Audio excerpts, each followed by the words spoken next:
अगर आप रशिया का मैप देखें तो एक चीज बहुत प्रोमिनेंट नजर आती है और वो है उसका बड़ा साइज। ये दुनिया का सबसे बड़ा मुल्क है जो 11 टाइम जोन्स और 2 कॉन्टिनेंट्स तक फैला हुआ है। नॉर्थ में बर्फ से ढके आर्कटिक से लेकर कजाकिस्तान के रेगिस्तानों तक और वेस्ट में बाल्टिक सी से लेकर ईस्ट में पैसिफिक ओशन तक। ये इतना बड़ा है कि दुनिया के नक्शे पर छाया हुआ है। लेकिन सबसे इंटरेस्टिंग बात यह है कि रूस की 80% आबादी सिर्फ 20% एरिया पर रहती है और बाकी तकरीबन पूरा मुल्क खाली पड़ा है।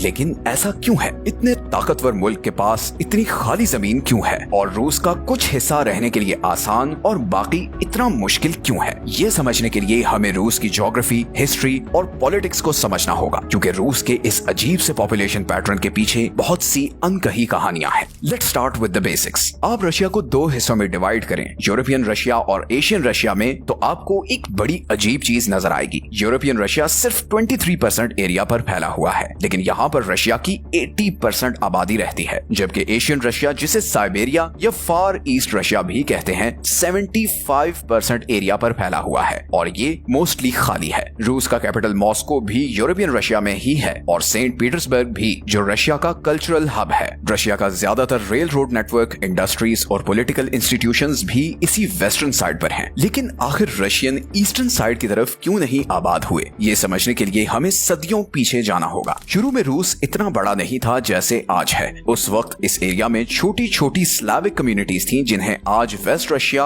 और यूक्रेन कहते हैं। ये कम्युनिटीज दरियाओं के पास थीं और यहाँ जमीन भी फर्टाइल थी और मौसम भी बहुत अच्छा था। लेकिन यूरल माउंटेन रेंज के दूसरी तरफ हालात बहुत डिफरेंट थे। जब रशियन एम्पायर ने एक्सपैंड करना शुरू किया तो उसने लोगों को ईस्टर्न साइड पर आबाद करने की कोशिश की, मगर वहाँ जिंदगी गुजारना बहुत मुश्किल था, क्योंकि साइबेरिया अपने शदीद ठंडे मौसम की वजह से मशहूर है। यहाँ पर बर्फ ही बर्फ है। अब यूरोप में जैसे नदियों के इर्द गिर्द आसानी से शहर बन गए थे, साइबेरिया में ऐसा होना मुश्किल था, क्योंकि यहाँ सख्त सर्दी थी और उगता भी कुछ नहीं था। लेकिन फिर सोवियत यूनियन के दौर में चीजें बदलना शुरू हुई। जब सोवियत यूनियन 20th सेंचुरी के शुरू में पावर में आए तो उसके लीडर्स ने डेवलपमेंट और आबादी को ईस्टर्न साइड पर फैलाने का प्लान बनाया, स्पेशली साइबेरिया और फार ईस्ट रशिया में। लेकिन इस दफा लोगों की मर्जी पूछने के बजाय गवर्नमेंट ने उन्हें जबरदस्ती वहां भेजना शुरू किया। जोसेफ स्टालिन की हुकूमत में 1920s से लेकर 1950s तक लाखों लोगों को ईस्टर्न साइड पर भेजा गया। इनमें से कुछ तो पॉलिटिकल प्रिजनर्स थे जिन पर गवर्नमेंट के खिलाफ बोलने का इल्जाम था, और कुछ तो सिंपल शहरी थे जो वहां पर मजदूरी के लिए भेजे गए थे, और कुछ लोगों को तो गुलैग्स बनाकर भेजा गया जो इंतहाई ठंडे इलाके में मौजूद प्रिजन कैंप्स थे। इन कैंप्स में जिंदगी बहुत सख्त थी। लोगों से जबरदस्ती सख्त सर्दी में माइंस, जंगलों और कंस्ट्रक्शन प्रोजेक्ट्स पर काम करवाया जाता और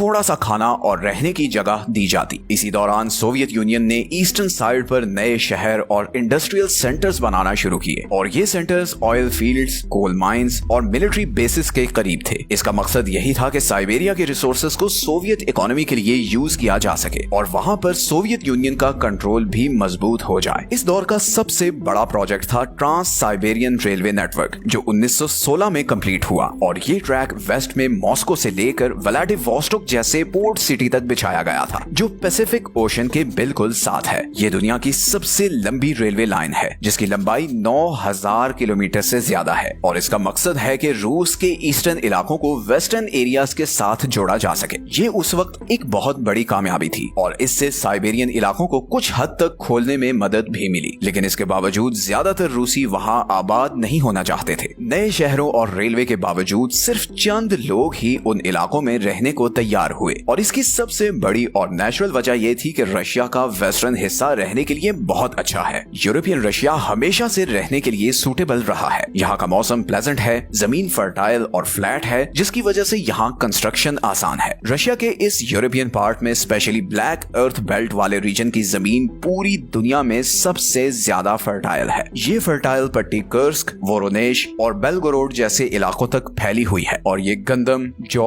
और सनफ्लावर की फसलों के लिए बेहतरीन मानी जाती है, और इसीलिए रशिया का 70% अनाज इसी ब्लैक अर्थ रीजन में प्रोड्यूस होता है। इसी तरह यहाँ के बड़े दरिया जैसे वोल्गा, जो कि यूरोप का सबसे लंबा दरिया है, और नायपर, ये दोनों हिस्टोरिकली ट्रेड के लिए यूज होते रहे हैं। वोल्गा 11 से ज्यादा रूसी शहरों के साथ जुड़ा हुआ है, जिनमें काजान, निज्निये, नोवगोरोड और वोल्गोग्राड शामिल हैं, और ये फाइनली कैस्पियन सी में जाकर गिरता है, और इस तरह एग्रीकल्चर और ट्रांसपोर्ट में बहुत हेल्प करता है। ये एरिया यूरोप से करीब भी है, जिसकी जिसकी वजह से इसे वहाँ के ट्रेड, कल्चर और मॉडर्न इंफ्रास्ट्रक्चर की एक्सेस मिलती है। रशिया के दो सबसे इम्पोर्टेंट शहर मॉस्को और सेंट पीटर्सबर्ग दोनों वेस्टर्न साइड पर ही हैं और इन दोनों में तकरीबन 2 करोड़ लोग रहते हैं। इन शहरों में अच्छी सड़कें, health care system, job opportunities और हाई क्वालिटी एजुकेशन है। रूस के ज्यादातर बड़े बिजनेसमैन और गवर्नमेंट ऑफिसेज भी यही हैं, जिसकी वजह से रशिया के सारे प्रोफेशनल्स और स्टूडेंट्स यहाँ आते हैं। इवन सोवियत यूनियन के दौर में भी इधर वेस्टर्न साइड को प्रेफर किया जाता था। रशियन एलीट जिसमें गवर्नमेंट ऑफिसर्स और इंटेलेक्चुअल शामिल थे, वो इधर मॉस्को और सेंट पीटर्सबर्ग में ही रहते थे। सोवियत यूनियन की सारी इन्वेस्टमेंट इन्हीं शहरों को जाती थी और ये पैटर्न आज भी है। जैसे आज भी मॉस्को में एवरेज सैलरी रशिया की नेशनल एवरेज सैलरी से डबल है। इसी वजह से रूस में आज आपको एक क्लियर डिवाइड दिखेगा। वेस्टर्न एरिया इकोनॉमिक और पॉलिटिकल सेंटर है, जबकि साइबेरिया और फार ईस्ट का हिस्सा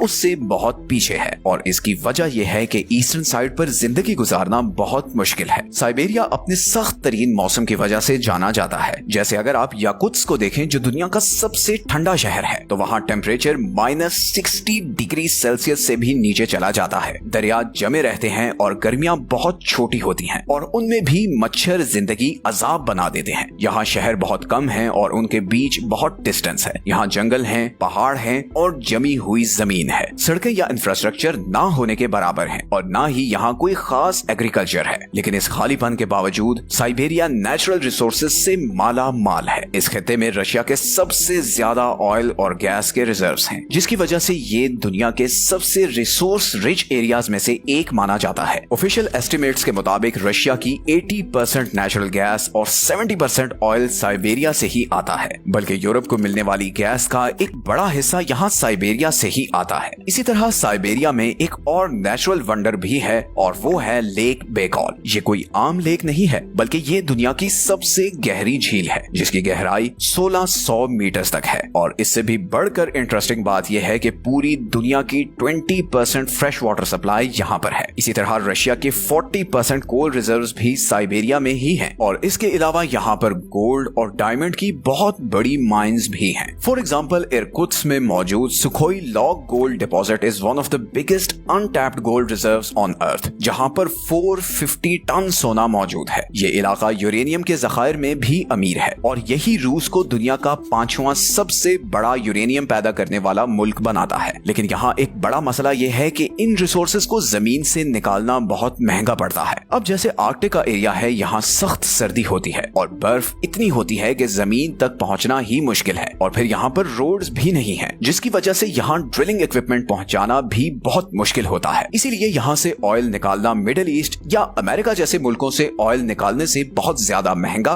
और मुश्किल काम है। इतनी टफ कंडीशंस की वजह से जो लोग भी साइबेरिया में रहते हैं, मोस्टली वो होते हैं जिनकी ऑयल, गैस या माइनिंग इंडस्ट्री में जॉब्स होती हैं। इधर जिंदगी बहुत मुश्किल है क्योंकि यहाँ शहर बहुत दूर दूर हैं और फिर बीच में जंगल है, बर्फ है और मौसम भी शदीद ठंडा है। इसीलिए जब जॉब खत्म होती है तो लोग ये इलाका छोड़ देते हैं और इसीलिए आपको साइबेरिया में बहुत से घोस्ट टाउन्स भी नजर आएंगे। रशियन गवर्नमेंट ने इस मसले को हल करने की बहुत कोशिश की है। उन्होंने लोगों को मुफ्त जमीन, कम टैक्सेस और इवन पैसे का लालच भी देने की कोशिश की ताकि वो ईस्टर्न साइड पर जाएं, लेकिन ज्यादातर लोग मना कर देते हैं और वजह सिंपल है, यहाँ सख्त सर्दी है, शहर बहुत दूर हैं और बेसिक नेसेसिटीज जैसे कि स्कूल, हॉस्पिटल और इवन इंटरनेट भी मुश्किल से मिलता है। Life is just too difficult here. इस अजीब से पॉपुलेशन पैटर्न की एक और वजह ये भी है कि रशिया की गर्म समुद्रों तक लिमिटेड एक्सेस है और ये चीज उसकी इकोनॉमी, ट्रेड और मिलिट्री के लिए हमेशा से एक बड़ी प्रॉब्लम रही है। रशिया की ज्यादातर कोस्ट लाइन या तो सारा साल जमी रहती है या फिर ग्लोबल शिपिंग राउट से बहुत दूर है। रशिया के नॉर्थ में आर्कटिक ओशन है, लेकिन ये समुद्र साल में 9 महीने तो जमा रहता है, जिसकी वजह से यहाँ ट्रेड होना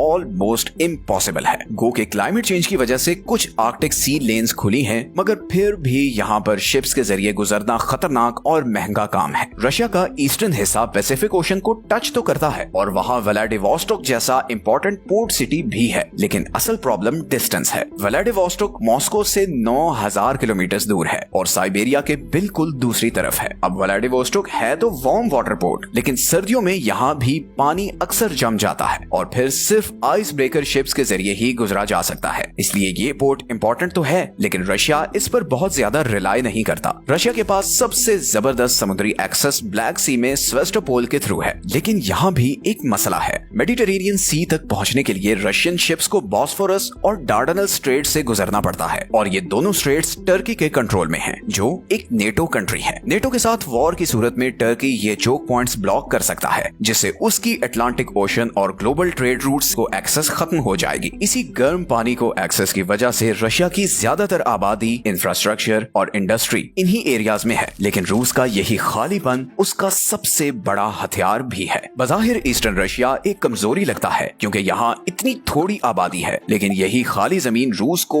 एक जबरदस्त मिलिट्री एडवांटेज देती है। ये इतनी बड़ी खाली जमीन रूस के लिए एक बफर जोन बन जाती है, क्योंकि अगर कोई दुश्मन ईस्टर्न साइड से अटैक करने की कोशिश करेगा तो उसे कई 100 किलोमीटर पर फैले हुए जंगलों, दरियाओं और पहाड़ों से गुजरना पड़ेगा और फिर कहीं जाकर वो रशिया के बड़े शहरों के करीब पहुंच सकेगा। इस तरह रूस को वक्त मिलता है कि वो किसी भी अटैक के जवाब को अच्छे से प्लान कर सके। और ये सिर्फ कोई थ्योरी नहीं है, हिस्ट्री में ऐसा हो भी चुका है। वर्ल्ड वॉर 2 के दौरान जर्मनी ने सोवियत यूनियन पर वेस्टर्न साइड से अटैक किया। जर्मन फौज जैसे जैसे आगे बढ़ती गई, सोवियत आर्मी जानबूझकर पीछे हटते गए और इतना अंदर चले गए कि जर्मन आर्मी की सप्लाई लाइन मुतासिर होने लगी। ऊपर से यहाँ सख्त सर्दी थी तो जर्मन फौजी थकने लगे। ऐसे में सोवियत फौजियों ने इकट्ठे होकर हर तरफ से अटैक किया और जर्मनी को पीछे धकेल दिया। यही स्ट्रेटजी आज भी यूज हो सकती है, क्योंकि रशिया की ज्योग्राफी बाहर से आने वाली किसी भी आर्मी के लिए बहुत खतरनाक है। इसी तरह कोल्ड वॉर के दौरान भी सोवियत यूनियन की ज्यादातर मिलिट्री बेसेस और रेडार स्टेशंस इधर साइबेरिया में ही थे। ये अड्डे जानबूझकर इधर बनाए गए थे ताकि इनकी लोकेशन ट्रेस करना भी मुश्किल हो। और सिर्फ यही नहीं, इसी साइबेरिया में बॉम्बर जेट्स और न्यूक्लियर वेपन्स भी छुपाए गए ताकि कोई यहाँ तक पहुँच ना सके। तो गो के ईस्टर्न रशिया खाली नजर आता है, लेकिन यही खालीपन रूस को सांस लेने के लिए जगह देता है, दिफा के लिए वक्त देता है और अपने सबसे ताकतवर हथियारों को छुपाने की गुंजाइश भी देता है। तो 80% रशियन सिर्फ 20% एरिया में क्यों रहते हैं? It's because nature made the west more livable and the east more challenging. लेकिन ये खाली जगह सिर्फ प्रॉब्लम नहीं, बल्कि रशिया की हिडन स्ट्रेंथ भी है, क्योंकि ये न सिर्फ रशिया की हिफाजत करती है बल्कि उसे वो रिसोर्सेज भी देती है जिनकी वजह से वो एक वर्ल्ड सुपर पावर बन जाता है। आज टेक्नोलॉजी और ट्रांसपोर्ट बेहतर हो चुकी है। मॉस्को से व्लादिवोस्टोक के बीच फ्लाइट सिर्फ 8 घंटे लेती है। इंटरनेट कनेक्शंस पूरे मुल्क में फैले हुए हैं, but still the basics of daily life don't change. यूरोपीय रूस में शहर करीब करीब हैं, ट्रेनें तेज हैं, दुकानें भरी हुई हैं और स्कूल, अस्पताल, सड़कें सब कुछ बेहतर है। ईस्टर्न रशिया में नोवोसिबिर्स्क और येकाटेरिनबर्ग जैसे बड़े शहरों में सहूलियात तो हैं, मगर जैसे ही आप थोड़ा और ईस्ट की तरफ जाते हैं तो हालात खराब होते जाते हैं। बहुत से नौजवान पढ़ाई या नौकरी के लिए ये ईस्टर्न साइड से आते हैं, फिर दोबारा कभी वापस नहीं जाते। इस ईस्टर्न साइड पर बर्थ रेट भी कम है और बूढ़े ज्यादा हैं, जिसकी वजह से जहां वेस्टर्न साइड की आबादी बढ़ती जा रही है, वहीं ईस्टर्न साइड मजीद खाली होता जा रहा है, डिस्पाइट द फैक्ट कि ये एरिया रिसोर्सेज से माला माल है। आखिर में रशिया है तो एक जायंट, लेकिन ये ऐसा जायंट है जो एक टांग पर खड़ा है। इसकी सारी पावर और तरक्की वेस्टर्न साइड पर है, जबकि ईस्टर्न साइड का फ्यूचर अनसर्टन है। वीडियो अच्छी लगी है तो इसे लाइक और चैनल को सब्सक्राइब कर लें। मिलते हैं नेक्स्ट वीडियो में, अपना ख्याल रखें। अल्लाह हाफिज।